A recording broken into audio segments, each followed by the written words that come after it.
పూర్తి వివరాలు చూసే ముందు మా ఛానల్ ని సబ్స్క్రైబ్ చేయడం మర్చిపోకండి. శ్రీ గురుభ్యో నమః.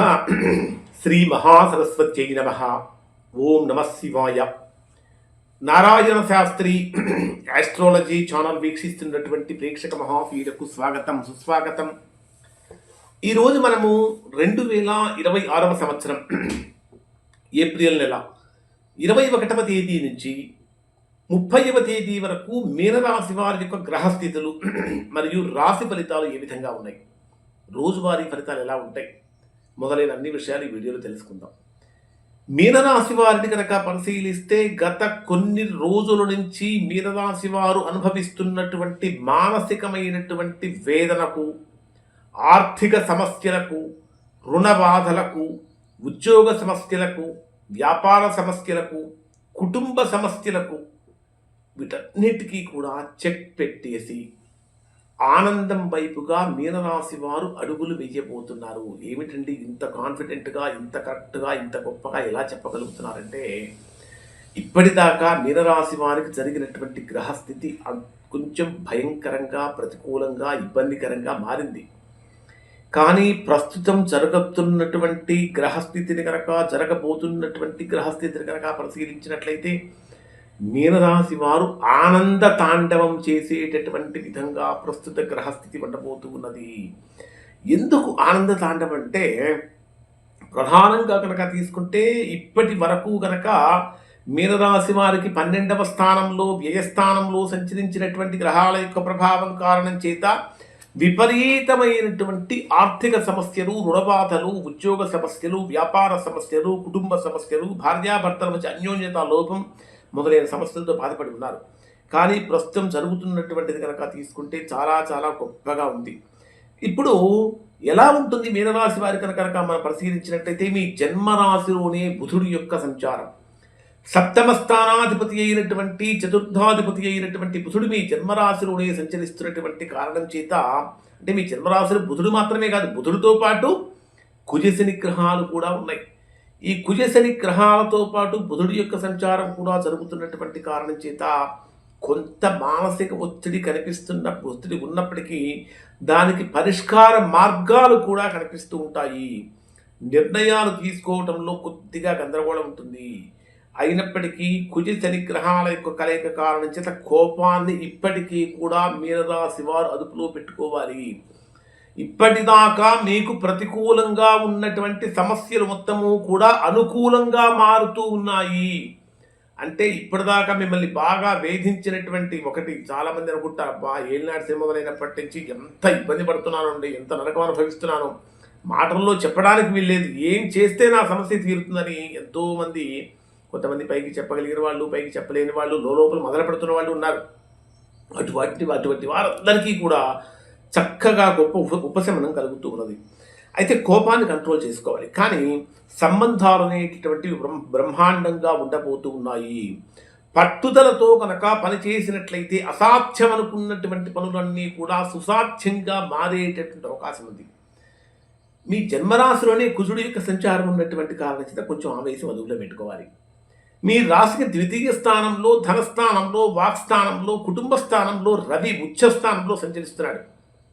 రవి ఉచ్చస్థానంలో సంచరించేటప్పుడు పైగా మీనరాశి రాశ్యాధిపతి అయినటువంటి గురుడికి మరియు రవికి మధ్య అధిమిత్రత్వం, అంటే మిత్రగ్రహాలు రెండూ కూడా, ఈ అధిమిత్రత్వం యొక్క కారణం చేత వాక్స్థానం బలపడుతుంది.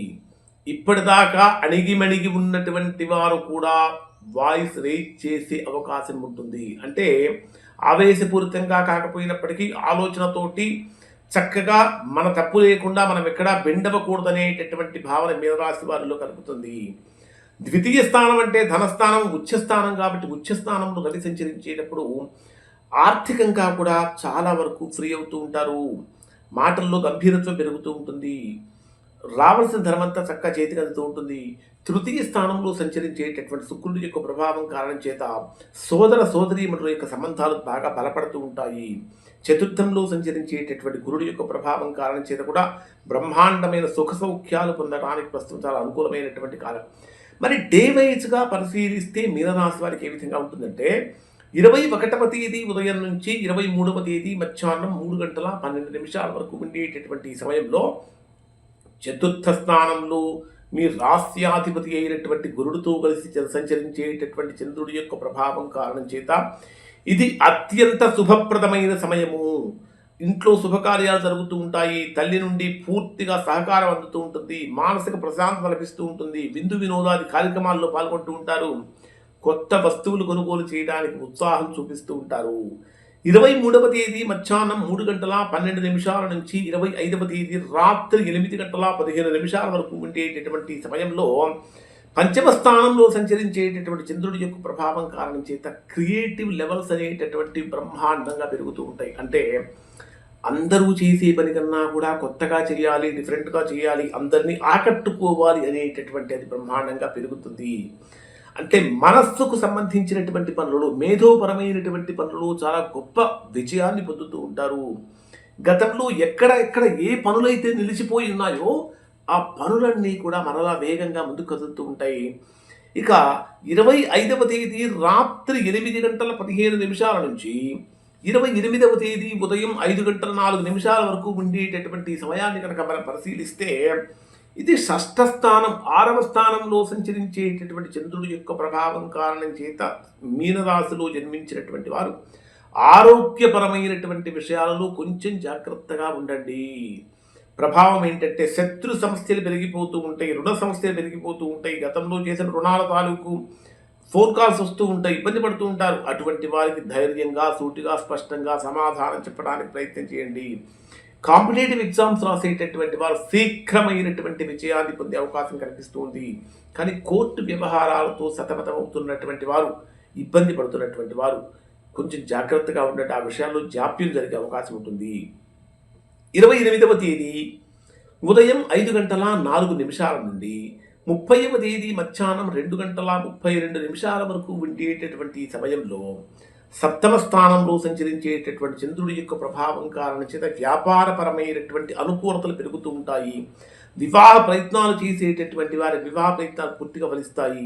ఇప్పటిదాకా మీ జీవిత భాగస్వామితో మీకు ఏదైనా అపార్థాలు కనుక ఉన్నట్లయితే ఆ అపార్థాలన్నీ కూడా పూర్తిగా తొలగిపోతాయి. కొత్త భాగస్వామి ఒప్పందాలు కుదుర్చుకోవడానికి అనుకూలమైన సమయము. ఒక రకంగా చెప్పాలంటే అందరిలో కూడా అంటే ఇప్పటిదాకా మిమ్మల్ని తక్కువగా చూసినటువంటి వారు కూడా మిమ్మల్ని మరలా గౌరవంగా చూసేటటువంటి సమయం ఆసన్నమైనది. 30వ తేదీ మధ్యాహ్నం 2:32 నుంచి 30వ తేదీ రాత్రి వరకు అష్టమ స్థానంలో సంచరించేటటువంటి చంద్రుడి యొక్క ప్రభావం కారణం చేత ఏదో కొద్దిగా ఆర్థిక సమస్యలు, విపరీతమైన ఒత్తిడి, ఎక్కడో ఏదో అంటే ఎక్కడ నుంచో మీకు తెలియకుండానే ప్రెషర్ అనేది బాగా పెరుగుతూ ఉంటుంది. వాహన ప్రయాణాలు చేసేటప్పుడు వేగం బాగా తగ్గించుకోవాలి. ఈ 10 రోజులు ఖచ్చితంగా శివారాధన చేయటం చాలా మంచిది. శివుడికి పాలతో అభిషేకం చేయడం చాలా మంచిది. మహామృత్యుంజయ మంత్ర జపం వలన కూడా మంచి ఫలితాలు పొందుతూ ఉంటారు. అలానే గురు ధ్యానం వలన మంచి ఫలితాలు పొందుతారు. సూర్యారాధన వలన బలాన్ని పొంది చక్కగా ఆర్థిక సమస్యల నుంచి విముక్తి పొందుతారు. ఇవి మీనరాశి వారు చేసుకోదగినటువంటి పరిహారాలు. ఇప్పుడు చెప్పినటువంటివి మనం గోచారం ఆధారంగా చేసుకుని చెప్పిన ఫలితాలు. మీ వ్యక్తిగత జాతకంలో ఎలాంటి దోషాలు లేకపోతే బ్రహ్మాండమైన ఫలితాలు పొందుతారు.